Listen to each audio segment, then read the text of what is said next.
sa pag-aantala kong totoo,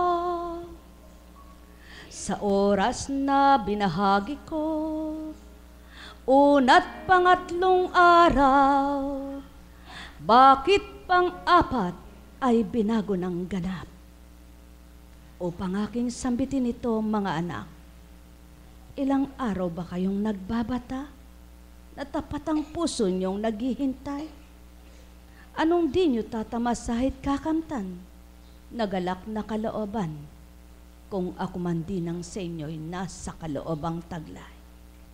Magnilay kayo at magbulay, magtanto kayong ganap tao, kung papaano ang aral ay salita, at ang salita ay wika, sumainyong paghahari, malubos ang kasiyahan, pagtanggap nyo'y maging tapat.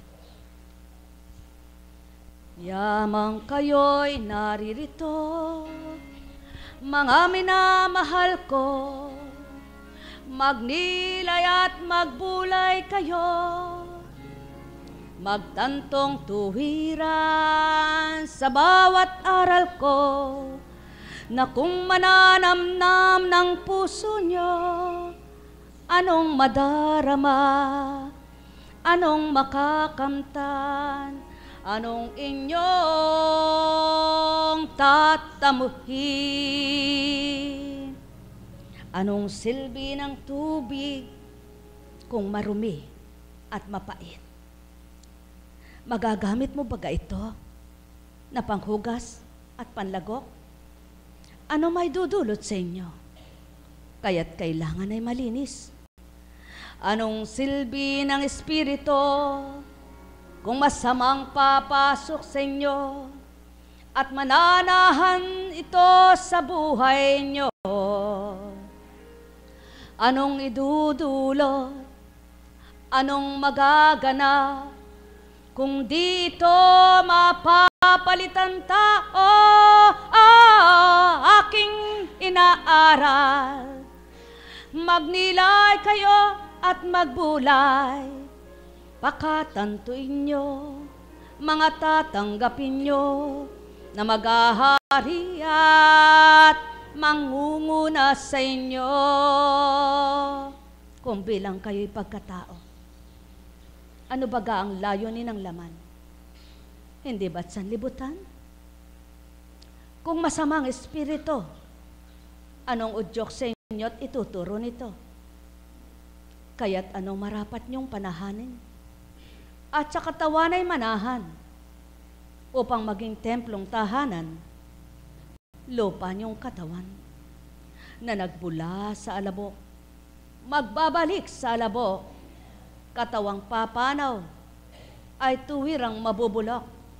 Subalit ang kaluluwang nasa ko'y magtamasa, siyang aking pinahahalagahan tuwin at nasa kong ibigay, yaong kaligtasan niya. Kaya't ang wika ko, magbulay kayo tao, magnilay at magtanto kayo, sa bawat araw at gamin na ama. Anong gamin na amaya? Chakaramalene rakayamaha. Katotohanan. Walang gabi, walang araw na di ama ang dapat mangibabaw, kundi siya ang nararapat na sa inyo ay manahan, o pangliig nyo mang inyong pinagdaraanan ng inyong pagkain at pananalita ay huwag mabikilan, sapagkat kay sarap nyong lumunok kung walang diferensya inyong lalamunan. Kay sarap mangusap kung totoo sinasambit, subalit mas mainam pa ang pipi kung kasinungalingan lamang ang gagawin at wiwikain sasambitin sa kapwa ay paghahariin. Hiyamang kayo'y anak na minamahal sa tuwina, magnilay at magbulay kayo tao, sa wika at sinambit ko, pagbulay-bulayin ang isip ninyong may talino at kalaman. ang karunungan nyo sa Espiritong Banal, at huwag karunungang pangtao lamang dito sa sanlibutan, naganap na tuwirang kayo'y nangatuto at nabahaginan.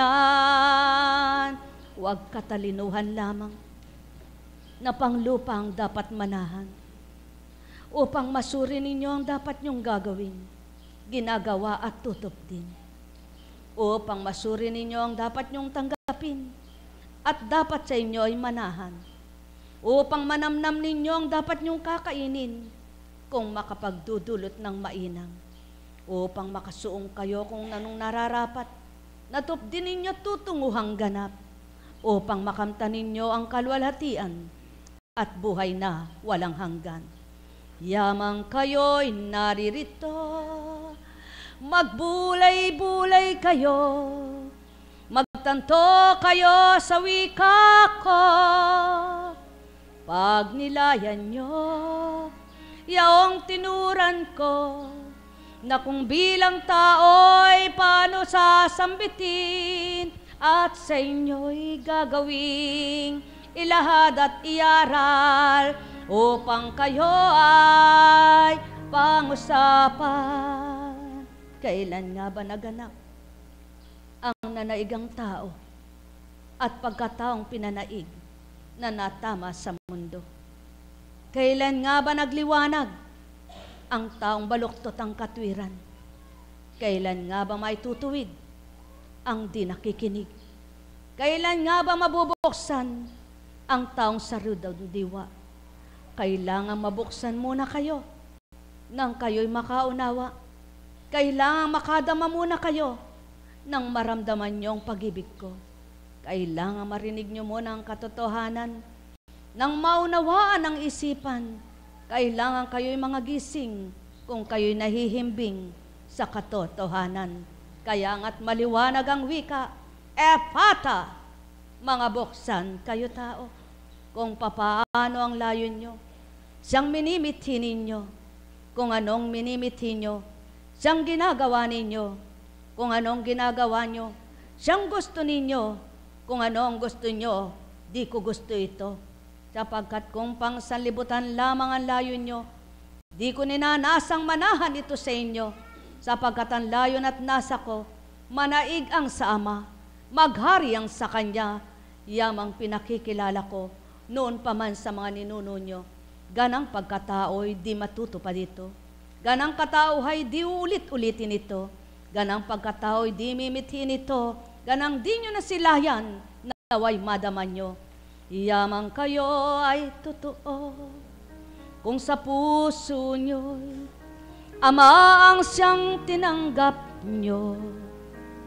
Patototohanan ko, iba kong magmahal, tapat siya sa tuwina sa lahat, at ang aking mga mahal. Magnilay kayo at magbulay, ano ang binatan nyo, ano ang hinintay nyo, anong layunin ninyong maganda. Nang dahil sa layon nyo, mabuti at maganda, ano sa palagay nyo ang igaganti? Nang amang di nyo nakikita, nang amang di nyo mahawakan, nang amang hindi ninyo masisilayan, at ang aking mga mahal. Magnilay kayo at magbulay, ano damdamin nyo, marapat baga ito. Kung magkagayon, mga tuwa kayo sa mabuting layunin, sa mabuting damdamin. Sinong magpapasibol ng galak? Sinong bubuhay ng pag-ibig? Sinong makapananahan? Sinong tatahan? Sinong mananahan? O tao, magnilay kayo, magbulay kayo. Yamang ginugunitan nyo na lamang ang nakaraan, at kailan may di nyo na masisilayan ang pagtupad at pagganap, kung paano humarap kay Pilato, kung paano pinaratangan, kung paano hinusgahan, kung paano nilbak, kung paano dinurhan, kung paano pinapasan ang mabigat na kahoy para sa kaligtasan, kung paano ipako, kung paano pinako, kung paano nabayubay at namatay sa krus. Wala na kayong makikita at wala nang isang bababa pa para tupdin at gawin mulit-muli ito, kundi paggunita na lamang, pag-alala na lamang sa nakaraan. Ano ngayon ang damdamin nyo habang ginugunita nyo ito? Ano ngayon laman ng puso nyo? Pag-ibig nga bang totoo? Ano ang pinagninilayan nyo? Sa pibagay-bagay ito o ang lumipas na pasakit para sa kaligtasan nyo? Kung magkagayon at ito, ang siyang namumutawi sa labi nyo, yung mabuting pinagpala ko na matutunan nyo'y ito, ang mabatid ang totoo, ang maramdaman ng ganap, ang makilala ang ganap at nagpakatupad sa inyo kung papaano ang layon, kung papaano ang nasa, na ang lahat ng tao'y madulutang totoo ng tuwirang kaligtasan at tamuhin ang buhay na walang hanggan. Nasaan kayo tao? Ano ang palagay nyo? Anong nakikita nyo? Naghahanap baga kayo ng mga hiwaga, ng mga himala na sa inyo'y tatanggapin, na sa inyo'y makikita? Paano magaganap sa taong nadidimlan? Paano magaganap sa taong nagugulmihanan? Paano magaganap sa matigasang kalooban? Paano matutupad sa di marunong magpatawad? O tao, katotohanan ng tinuturan ko, alalahanin yung lahat kung papaano ang ginampanan ng magunita nyo. Mahal na mahal ko kayo. Tuwiran ko ang tinuturan. Mahal na mahal ko kayo. Alalaong baga, walang tutupad nito kung bilang katauhan nyo. Walang magnanasa nito na gawit tupdin nyo ito kung bilang pagkataong damdamin kayo. Walang magsasambit na bibig nyo sa kapwa nyo ang sabihing, mahal na mahal ko kayo. Subalit nabigkas at nawika ko sa babaeng kaharap nyo upang baybayin ko tuntunin ng totoo sa inyo at masambit ko ring buhay ang aking espiritu. Ano ang espiritu nyo? Kaisa ko ba kayo? Sinong espiritu ang sumasa inyo? Kung mula sa ama ko, madarama nyo ang wagas na pag-ibig na handog at alay ko. Ano ang nananahan sa puso nyo tao? Ito bagay pagmamahal, pot galit o inggit, ang nag-aaharit nangunguna sa puso nyong taglay. Paano nyo masasabing, mahal nyo nga ako? Kung ang nakikita nyo ay di nyo mamahaling totoo, kung ang nakikita nyo ay di nyo matanggap, kung ang mga nakikita nyo ay di nyo maunawaan, kung ang nakikita nyo ay di nyo makilala. O tao, magnilay kayo. Magbulay kayo, magtanto kayo, sinong magaling at matalinong tao? Ang mawiwika niya nga ito, ang matatandaan niya at bibigkasin sa inyo. Ang pag-aaralan niya at wiwikain ito, saang katauhan niya? Hihingin ng ganito, tutularan ng ganito, wikat salita ko. Babaybayin sa Biblia, babasahin sa Biblia, ganito baga kung papaano siniwalat kong isa-isa? O tao, literal nyong binabasa ang Bibliang tinatawag nyo. Doon na may natutunan nyo at pinag-aralan nyo pangganap ito. Minimorya ng isipan nyo, subalit walang kwenta. Para lamang pinagtandaan nyo'y isip na nakipagtalo kayo. Ngunit walang pagsasabuhay para pakitang totoo kayo. O tao, magalak kayong nakikipagtotoo. Magpugay kayong tapat ang puso nyo, sapagkat di nyo manakita ang kapanahunan ko. Kung bababaybay nyo sa damdamin at isipan nyo, na tapat at totoong hinandog ko sa inyo, mararamdaman nyong buhay na buhay ako. O tao, babae mang lampa, maiksi ang sukat, siyang ginamit ang bibig upang sa inyo'y ilahad. Kung kayo'y may pandinig, kayo'y nakarinig. Kung kayo'y may mata, kayo'y nagliwanag. Kung kayo'y may pandama, nadarama ninyo ang hirap at sakit kong inandog sa inyo. Bilang patuto, korderong naturingan, dugo at laman, hinandog na lubusan, upang mabayubay sa araw ng Biyernes, doon ginunita kamatayang taglay. O tao, iniibig nyo nga ba ako? Paano nyo ko inibig? Pakita nyo at patotohanan na minamahal nyo ako. Hindi sa bagay, hindi sa salapi, kayo natutuwa at nasisiyahan, kundi sa puso nyo, doon numunukal, sapagkat buhay at nadarama nyo yaong wagas kong pag-ibig na totoo. O tao, magnilay, magbulay, magtanto kayong lubos sa wikat salita ko. Kailan kayo nagmahal? Sinong minamahal nyo na tapat at totoo? Salapi nyo? Kayamanan nyo? Karangalan nyo? Buhay nyo? Nasaan ako?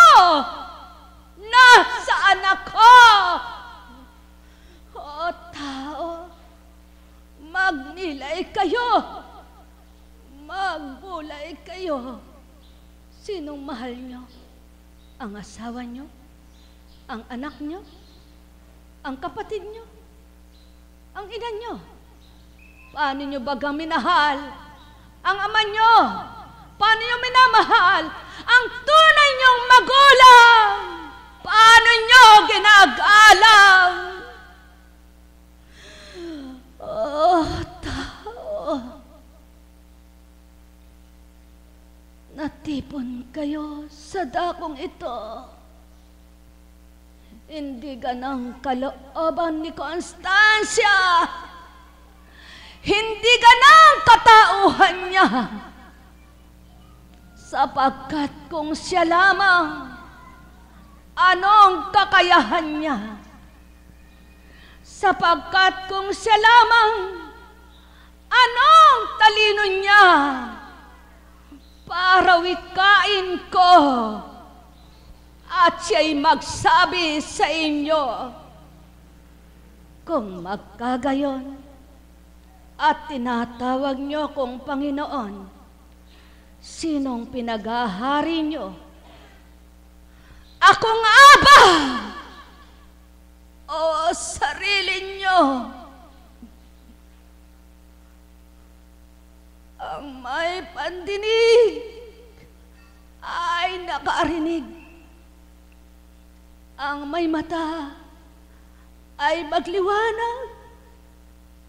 Walang kabatiran ang babae sa harapan, sa kanyang ginagampanan, sa kanyang tinuturan, ngunit pinararatangan, tulad ko rin naman, dinanas ang kahatulan, ngunit kailanmay di ko pahihintulutan, siya'y ipako at saktan.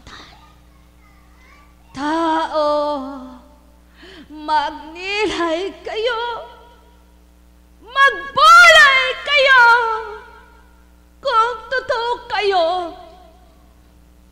na sa akin sumasamba, habang nakatitig kayo sa aking rebulto, gunitain niyo kung paano ang ginawa ng mga ninuno nyo.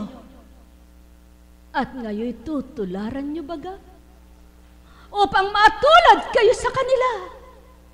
Nayamang di ko na loob ito na mayroon pang magpangalawa, kaya't binaba ng Espiritu.